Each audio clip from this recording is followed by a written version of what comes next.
আসসালামু আলাইকুম রহমতুল্লাহ। আমরা দেখতেছেন আমাদের এই যে ফ্লোরের মুরগি ছিল, এখন খাঁচা আমরা ফিট করছি। এই কন্ট্রোল শেড খামারের ভিতরে আমরা এখন খাঁচা সেট করতেছি। এখন বর্তমান আমাদের ভিতরে 29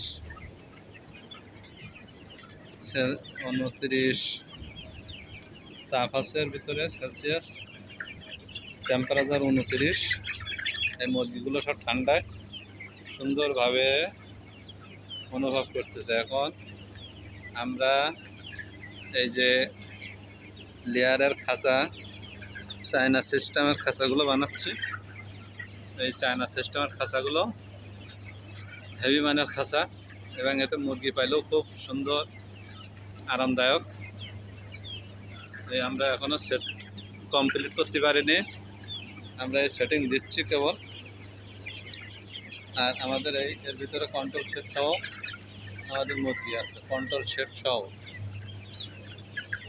সিলিং দিয়ে কন্ট্রোল শেড দিয়ে মুরগি আমার দেখছেন আপনারা সুন্দরভাবে আমাদের খাঁচাগুলো ফিটিং হচ্ছে। বড় বড় ইন্ডাস্ট্রিয়াল খাঁচা।